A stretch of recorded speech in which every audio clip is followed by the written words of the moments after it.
Hello friends, आज मैं आपके लिए लेकर आया हूँ निर्देशांक ज्यामिति मैथ में, जो कि बहुत इम्पोर्टेंट होगा आपके कॉम्पिटिटिव एग्ज़ाम्स के लिए। तो इसमें मैं आपके मुख्य बिंदु कवर करूँगा। इसको मैं शॉर्ट में पढ़ाऊँगा। इसमें आपके सारे फार्मूले होंगे और उससे जुड़े कुछ क्वेश्चन होंगे जो आपके कॉम्पिटिटिव एग्ज़ाम्स में पूछे जाते हैं। और इससे अगर आप इसको पूरा पढ़ लेते हैं तो आपको इस चैप्टर से सारे डाउट क्लियर हो जाएंगे और आपके पूरे कंपटीशन में कोई भी क्वेश्चन नहीं फंसेगा। तो हम चालू करते हैं। निर्देशांक ज्यामिति।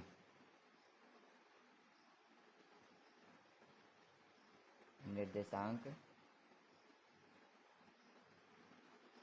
ज्यामिति, इसको इंग्लिश में हम लोग क्या कहते हैं? को ऑर्डिनेट ज्योमेट्री। Coordinate geometry.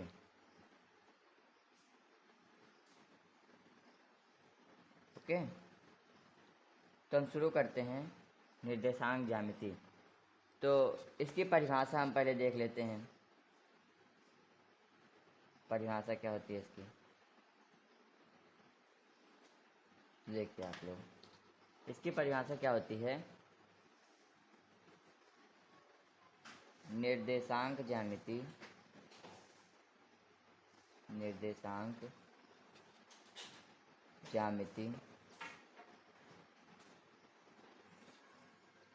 ज्यामिति की एक शाखा है। ज्यामिति की एक शाखा है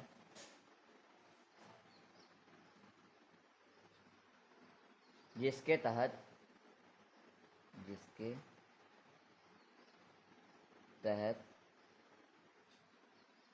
बीजगणितीय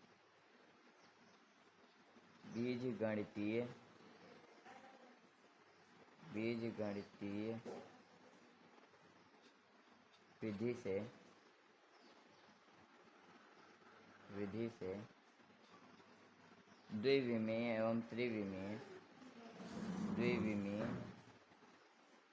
एवं त्रिविमीय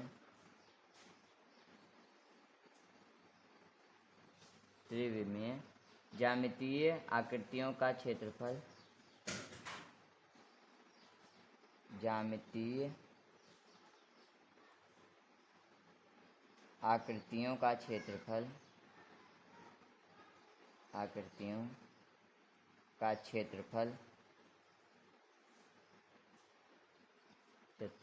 या आयतन ज्ञात करते हैं।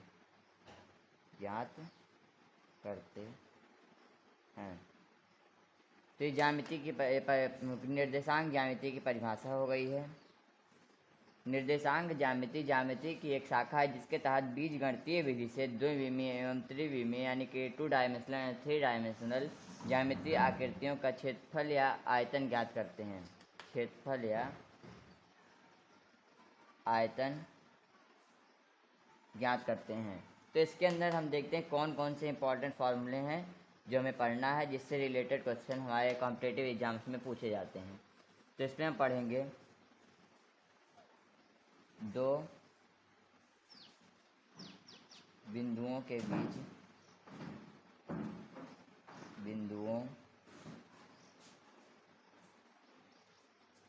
के बीच की दूरी ज्ञात करना। बीच की दूरी ज्ञात करना। बीच की दूरी ज्ञात करना।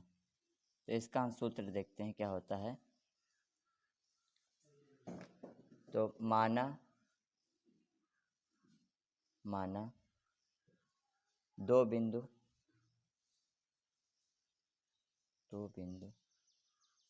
P एवं Q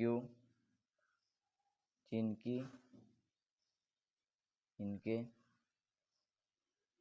निर्देशांक क्रमशः क्रमशः x1 y1 एवं x2 y2 हैं तो उनके बीच की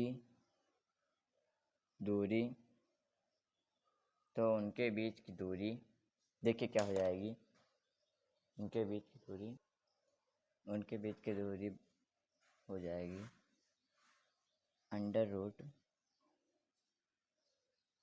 √x2 - x1 का स्क्वायर प्लस y2 - y1 का स्क्वायर, या और दूसरा फार्मूला एक तो क्या हो जाएगा x1 - x2 का स्क्वायर प्लस y1 - y2 का स्क्वायर। तो इसमें आप देख सकते हैं कि यहाँ पे इसको हम ये इस तरीके से क्यों लिख सकते हैं, क्योंकि यहाँ पे है x2 - x1 का स्क्वायर और यहाँ पे हो गया x1 - x2 का स्क्वायर। क्योंकि ये स्क्वायर है तो अगर यहाँ पे इसका उल्टा हो जाएगा तो माइनस में आ जाएगा, और लेकिन माइनस का स्क्वायर करेंगे तो वो भी प्लस हो जाएगा, इसीलिए ये वाला फार्मूला भी इसके लिए सही है। तो हम दूसरा फार्मूला ये देखते हैं कि इसका दूसरा फार्मूला क्या होगा। दूसरा फार्मूला देखते हैं। दूसरे फार्मूले में क्या पढ़ना है, P एवं Q का मध्य बिंदु, P एवं Q का मध्य बिंदु। तो मध्य बिंदु देखिए क्या होता है। मान लीजिए उसके निर्देशांक ये थे ही, इस वाले हमने आए थे ना P एवं Q, इसके निर्देशांक x1 y1 और x2 y2 थे। तो इसका मध्य बिंदु क्या हो जाएगा x1 plus x2/2 comma y1 plus y2/2।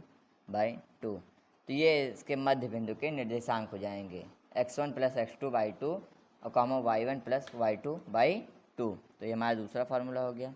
तीसरा फार्मूला देखते हैं क्या हो जाएगा। तीन बिंदु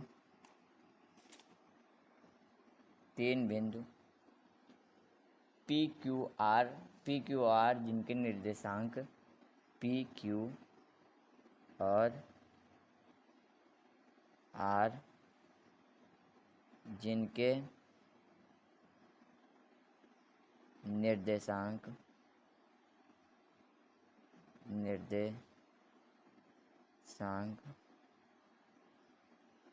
इनके निर्देशांक क्या होंगे क्रमशः x1 y2 x1 y1 x2 y2 और x3 y3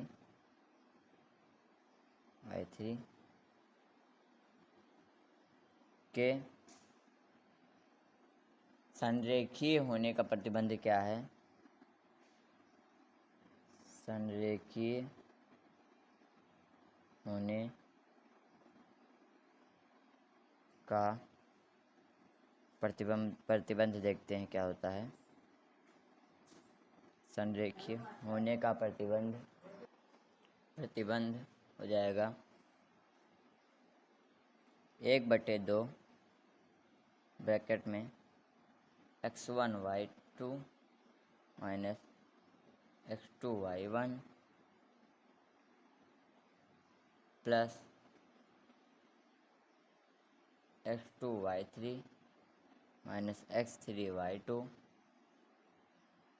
plus x3 y1 minus x1 y3 बराबर 0।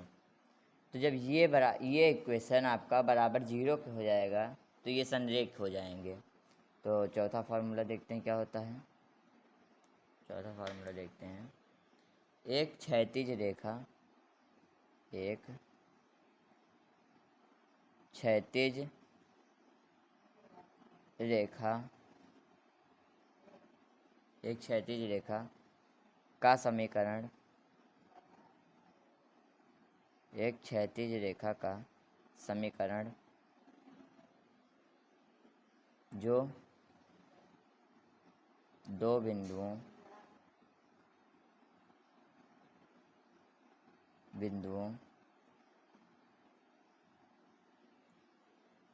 P और Q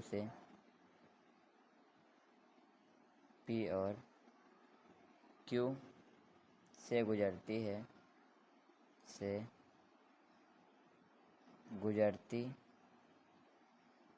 है, जिनके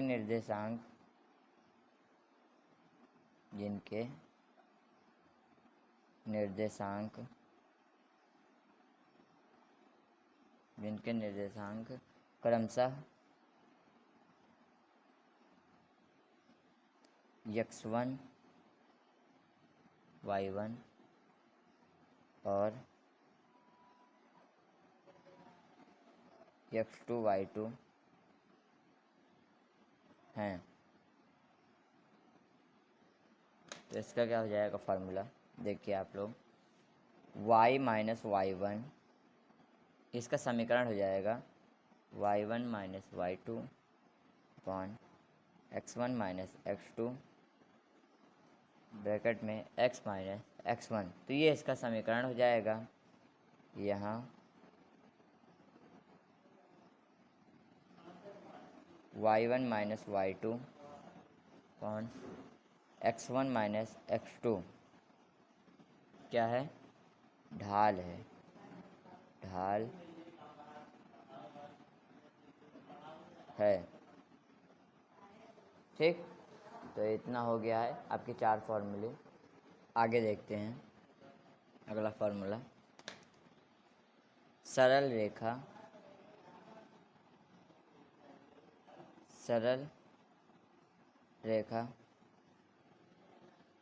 ax plus bx plus c बराबर 0 के लिए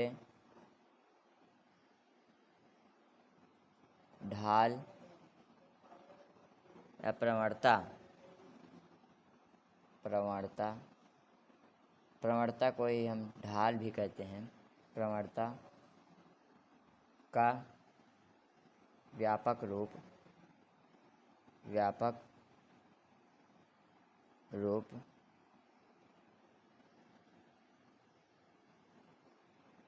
देखते हैं क्या होता है। m बराबर tan थीटा, ये इसका फार्मूला होता है, ढाल का फार्मूला होता है m बराबर tan थीटा बराबर माइनस x का गुणांक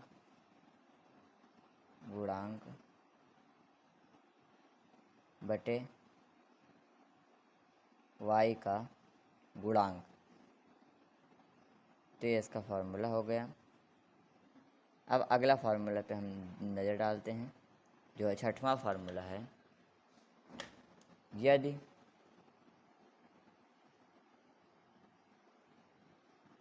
ये इम्पोर्टेंट फार्मूला है, इसमें सारे फार्मूले जो हमने बताए हैं वो सारे फार्मूले ही आपके कॉम्पिटिटिव लेवल के लिए ज़रूरी हैं और आपको ज़रूर ये परीक्षा में सफलता दिलाएंगे। रेखाएं, यदि सरल रेखाएं एक दूसरे को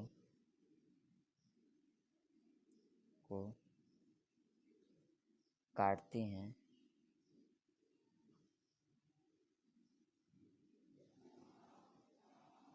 तो उनके मध्य बना कोण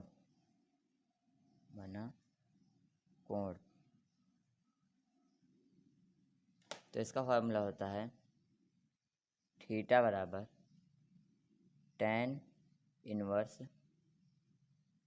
m2 minus m1 upon 1 plus m1 m2 m1। तो ये इसका फॉर्मूला होता है theta equal to tan inverse mod में m2 minus m1 upon 1 plus m1 m2 या फिर m2 m1, दोनों एक ही बातें हैं। जहाँ पे m1 क्या है, पहली रेखा की ढाल, और m2 क्या है, दूसरी रेखा की ढाल। अब हम अगले फार्मूले की ओर बढ़ते हैं, जो कि हमारा आज का 7वां फार्मूला है। यदि किसी रेखा पर किसी अन्य बिंदु से यदि किसी रेखा पर किसी अन्य बिंदु से किसी अन्य बिंदु से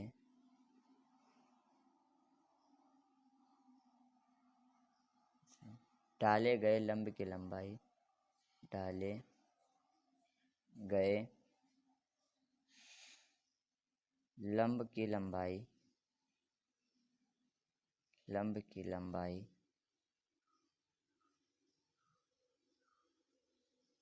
यदि ax plus by plus c बराबर 0 पर किसी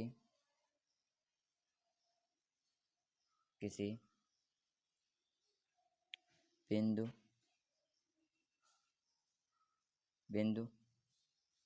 P x1, y1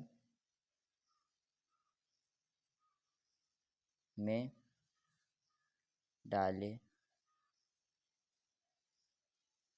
गए लंब की लंबाई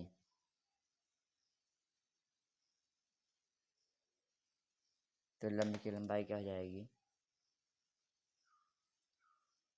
mod of a x1 plus b y1 plus c upon under root a square plus b square. तो ये इसका फार्मूला हो गया है। आगे हम अगला फार्मूले पर नज़र डालते हैं। ये जितने भी सारे फार्मूले हैं, ये आप अगर जैसे एनडीए, नेवी, एयरफोर्स या आर्मी की परीक्षाओं को देते हैं तो उसमें आपको ये बेशक ये आपको हेल्प करेगा पेपर में और आपको सफलता दिलाएगा। तो इसको आप ध्यान से पढ़ते रहिए, और अगर आपको वीडियो अच्छा लगे तो चैनल को लाइक शेयर करते रहिए। 2 सरल रेखाओं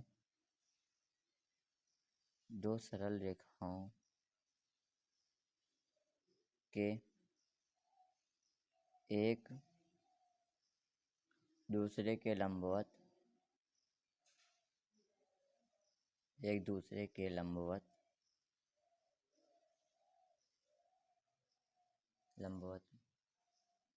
होने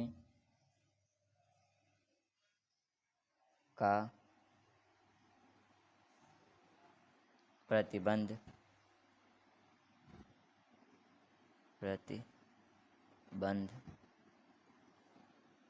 जो है, 2 रेखाएं एक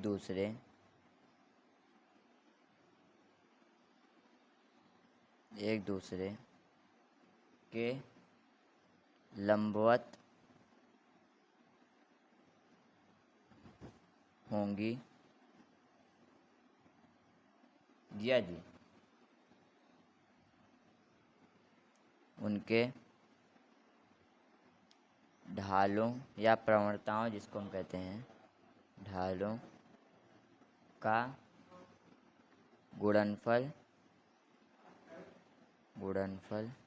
कितना हो, -1 हो।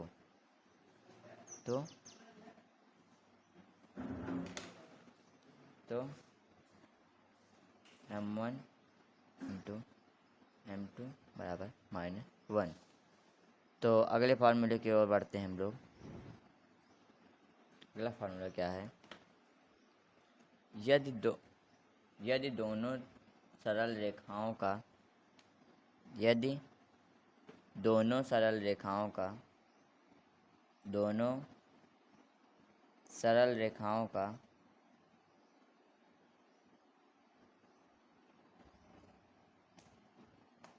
दोनों सरल रेखाओं का ढाल समान हो तो ढाल समान हो तो रेखाएं समांतर होती हैं। रेखाएं समांतर होती हैं।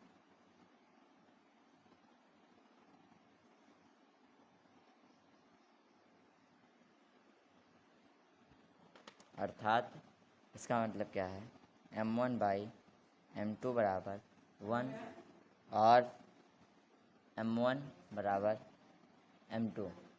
ओके, तो अगले फार्मूले की ओर बढ़ते हैं। अगला फार्मूला हमारा क्या कह रहा है, सरल रेखा का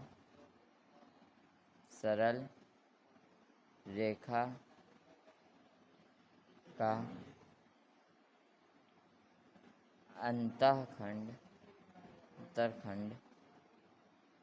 रूप क्या होता है,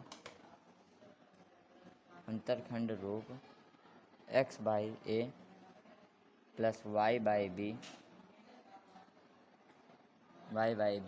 बराबर 1, जहाँ a और b क्या है, अंतःखंड है। जहाँ a और b अंतःखंड है। ओके, तो आगे बढ़ अब हम इससे जुड़े कुछ क्वेश्चन सॉल्व करेंगे जो आपके पेपर में इसी टाइप के क्वेश्चन पूछे जाते हैं। क्वेश्चंस, अगर आप इन दसों फार्मूलों को अच्छे से पढ़ लेते हैं तो आपके निर्देशांक ज्यामिति के अधिकतम क्वेश्चंस हल हो जाएंगे और आपको उसमें सरलता होगी सारे क्वेश्चंस को करने में। तो आप क्वेश्चंस देखेंगे तो आपको बहुत इजी लगेंगे इन दसों फार्मूलों को अच्छे से पढ़ लेने के बाद। तो पहला क्वेश्चन क्या है, देखिए आप लोग, बोल रहा है बिंदु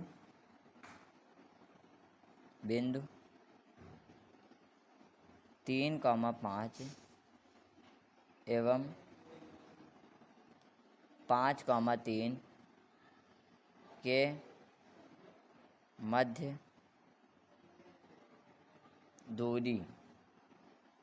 की दूरी पूछा है। तो इसके मध्य की दूरी क्या होगी, देखिए आप लोग, मध्य की दूरी का क्या फार्मूला होता है, d=√x2 - x1 का स्क्वायर प्लस y2 - y1 का स्क्वायर।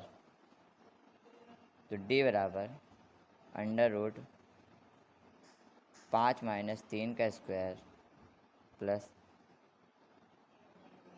3 - 5 का स्क्वायर बराबर √8 आ जाएगा। तो d बराबर आ गया हमारा 2√2। इसको हम ऐसे भी लिख सकते हैं 2√2 इतना मात्रक। ओके, तो अगले क्वेश्चन की तरफ बढ़ते हैं। तो हम नेक्स्ट क्वेश्चन देखते हैं। हमारा नेक्स्ट क्वेश्चन क्या है, दूसरा क्वेश्चन क्या है, यदि दो रेखाएं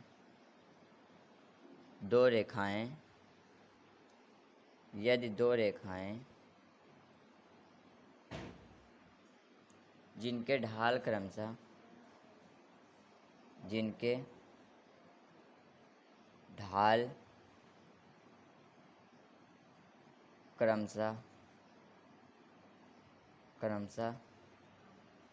m1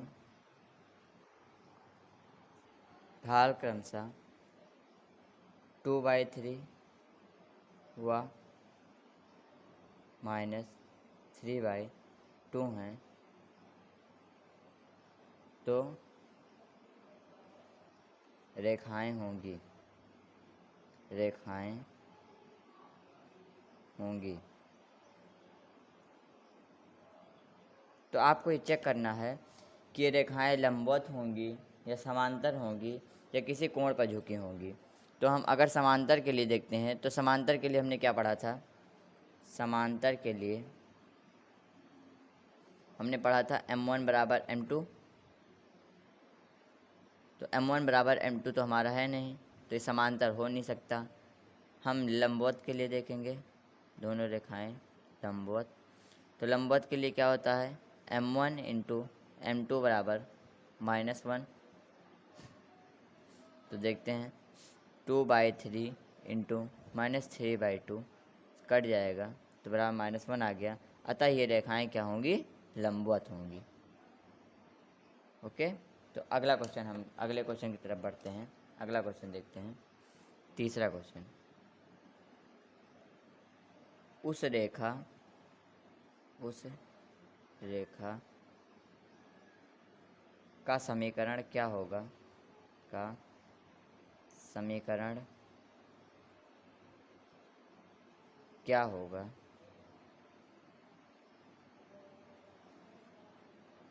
क्या होगा जिसका ढाल -2 एवं जो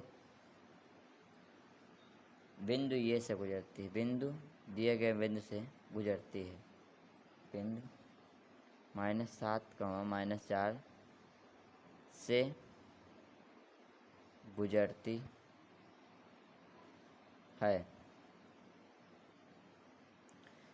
तो देखिए यहाँ पे दोस्तों क्या हो जाएगा, देखिए हमें ये इसको हम x1, इसको y1 मान लेते हैं। तो हमें समीकरण निकालना है। समीकरण के लिए हमने क्या पढ़ा था? y माइनस y1 बराबर m x माइनस x1। तो इसी फॉर्मूले में रखेंगे तो y माइनस y1 हमारा क्या है? -4 बराबर m, जो हमें पता है ढाल -2, और x हमारा क्या है? x माइनस x1 क्या है? -7। उसको हम सॉल्व करेंगे तो यहाँ पे आ जाएगा y+4 बराबर -2 ब्रैकेट में x+7। तो उसको हम सॉल्व करेंगे तो y+4 बराबर -2x -14। तो इसको इधर भेज देते हैं तो आ जाएगा 2x + y + 18 = 0। तो ये हमारी रेखा का समीकरण हो गया। तो देखा आपने, हमने कितनी आसानी से ये फार्मूला लगाया। अगर फार्मूला ना याद होता तो हमारा ये क्वेश्चन बिल्कुल भी नहीं लग सकता था। हमें फार्मूला याद था तो हमने ये क्वेश्चन तुरंत लगा लिया। अगला क्वेश्चन देखते हैं, रेखा y बराबर 5x + 8 का ढाल हमसे पूछ रहा है। तो इसका ढाल है, तो हमने क्या पढ़ा था? m बराबर -x का गुणांक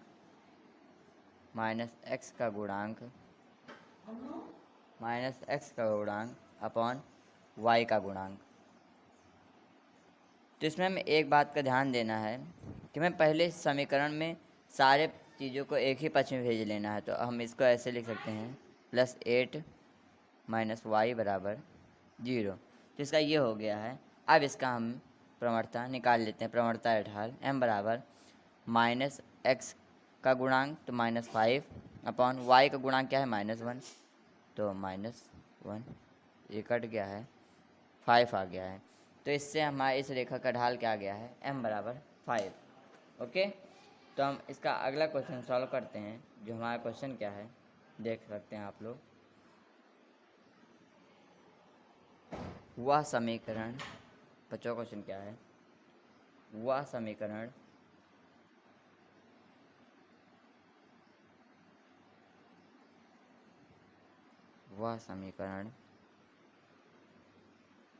ज्ञात करें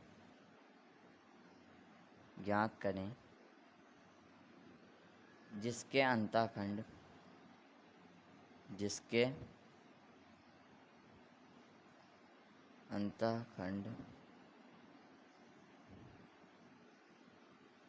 4 एवं 5 हैं। तो देखिए बहुत ही आसान क्वेश्चन है। हमने अंतःखंड के लिए कौन सा फार्मूला पढ़ा था, x/a + y/b = 1। तो हमें x का अंतःखंड दिया है 4, y का अंतःखंड में दिया है 5 = 1। इसका एलसीएम लेंगे तो आ जाएगा 20, ऊपर आ जाएगा 5x + 4y = 1। तो इसका हमारा समीकरण क्या हो गया, 5x + 4y = 20। ठीक, तो ये हमारा उसका समीकरण हो गया। वह समीकरण जिससे अंतःखंड 4 एवं 5 हैं। तो इस रेखा का समीकरण ये हो गया है। तो आशा करता हूँ कि आपको ये वीडियो पसंद आई होगी, और मैं ऐसे ही वीडियो आपके लिए कॉम्पिटिटिव एग्ज़ाम्स के लिए और बेसिक से लेके मतलब उसके क्वेश्चंस तक करवाऊँगा, और इससे आपको निश्चित रूप से लाभ होगा। और ये खासकर एनडीए, नेवी, एयरफोर्स और आर्मी के लिए परीक्षाओं के लिए बहुत उपयोगी होगा, क्योंकि इसका एक एक टॉपिक हम कवर करेंगे। और यह उसका पहला वीडियो था निर्देशांक ज्यामिति का। अब हम आगे और भी चैप्टर्स के वीडियो लाएंगे, जिसमें आपके हम सारे फार्मूले मतलब शॉर्ट में वीडियो बना के सारे फार्मूले बता के और इसके क्वेश्चंस करवाएंगे। और जैसा कि आप लोग जानते हैं, एयरफोर्स और एनडीए की वैकेंसी भी आ गई है। तो एयरफोर्स की तो आने वाली है, एक वैकेंसी क्लियर हुई है, एक आने वाली है, और एनडीए की एक वैकेंसी आ चुकी है। तो आपके लिए उसके लिए प्रिपरेशन के लिए हम निश्चित रूप से अच्छे से लगे हुए हैं, और उम्मीद है आपको ये वीडियो पसंद आई होगी। अगर आपको ये वीडियो पसंद आई है तो प्लीज़ चैनल को सब्सक्राइब करें और वीडियो को लाइक और शेयर ज़रूर करें। धन्यवाद।